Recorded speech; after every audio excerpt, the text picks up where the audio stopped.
யோவான் எழுதிய முதல் திருமுகம். ஒளியில் இருப்பதாக சொல்லிக்கொண்டு தம் சகோதர சகோதரிகளை வெறுப்போர் இருளில் தான் இருக்கின்றனர். தம் சகோதரர் சகோதரிகளிடம் அன்பு கொள்வோர் ஒளியில் நிலைத்திருக்கின்றனர்.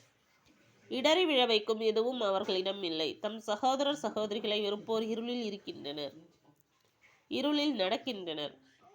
அவர்கள் எங்கு செல்கிறார்கள் என்பது அவர்களுக்கு தெரியவில்லை.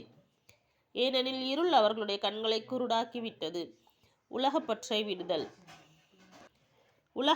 விடுதல். என் பிள்ளைகளே, அவர் பெயரால் உங்கள் பாவங்கள் மன்னிக்கப்பட்டுள்ளன. எனவே உங்களுக்கு எழுதுகிறேன். தந்தையரே, தொடக்கம் முதல் இருக்கும் அவரை நீங்கள் அறிந்துள்ளீர்கள். எனவே உங்களுக்கு எழுதுகிறேன். இளைஞர்களே, தீயானை நீங்கள் வென்றுள்ளீர்கள். எனவே உங்களுக்கு எழுதுகிறேன். சிறுவரே, நீங்கள் தந்தையை அறிந்துள்ளீர்கள். எனவே உங்களுக்கு எழுதியுள்ளேன். தந்தையரே, தொடக்கம் முதல் இருக்கும் அவரை நீங்கள் அறிந்துள்ளீர்கள். எனவே உங்களுக்கு எழுதியுள்ளேன்.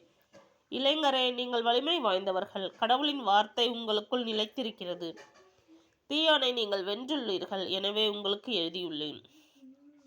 உலகின் மீதும் அதில் உள்ளவை மீதும் அன்பு செலுத்தாதீர்கள். அவ்வாறு அன்பு செலுத்துவோரிடம் தந்தையின் பால் அன்பு இராது. ஆனால் உலகு சார்ந்தவையான உடல் ஆசை, இச்சை நிறைந்த பார்வை, செல்வச் செருக்கு ஆகியவை தந்தையிடமிருந்து வருவன அல்ல. அவை உலகில் இருந்தே வருபவை.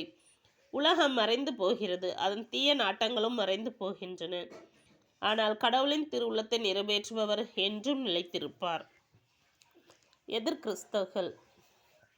குழந்தைகளே, இதுவே இறுதி காலம். எதிர்கிறிஸ்து வருவதாக நீங்கள் கேள்விப்பட்டிருக்கிறீர்களே. இப்பொழுது எதிர்கிறிஸ்துகள் பலர் தோன்றியுள்ளனர். ஆகவே இறுதி காலம் இதுவே என அறிகிறோம். இவர்கள் நம்மிடமிருந்து பிரிந்தவர்கள். உண்மையில் இவர்கள் நம்மை சேர்ந்தவர்களே அல்ல. நம்மை சேர்ந்தவர்களாக இருந்திருந்தால் நம்மோடு சேர்ந்தே இருந்திருப்பார்கள். ஆகையால் இவர்கள் நம்மை சேர்ந்தவர்கள் அல்ல என்பது வெள்ளிடமில்லை. நீங்கள் தூயவரால் அருள் பொழிவு பெற்றிருக்கிறீர்கள். ஆகையால் நீங்கள் அறிவு பெற்றுள்ளீர்கள். நீங்கள் உண்மையை அறியவில்லை என்பதால் நான் உங்களுக்கு எழுதவில்லை. மாறாக அதை அறிந்துள்ளீர்கள் என்பதாலும் பொய் எதுவும் உண்மையிலிருந்து வராது என்பதாலுமே நான் எழுதியுள்ளேன். இயேசு மெசியா அல்ல என்று மறுப்போரை தவிர வேறு யார் பொய்யர்? தந்தையையும் மகனையும் மறுப்போர் தாம் எதிர்கிறிஸ்துகள். மகனை மறுதலிப்போர் தந்தையை ஏற்றுக்கொள்வதில்லை. மகனை ஏற்று அறிக்கையிடுவோர் தந்தையையும் ஏற்றுக்கொள்கின்றனர். தொடக்கத்திலிருந்தே நீங்கள் கேட்டறிந்தது உங்களுக்குள் நிலைத்திருக்கட்டும். தொடக்கத்திலிருந்தே நீங்கள் கேட்டறிந்தது உங்களுக்குள் நிலைத்திருந்தால் நீங்கள் மகனுடனும் தந்தையுடனும் இணைந்திருப்பீர்கள்.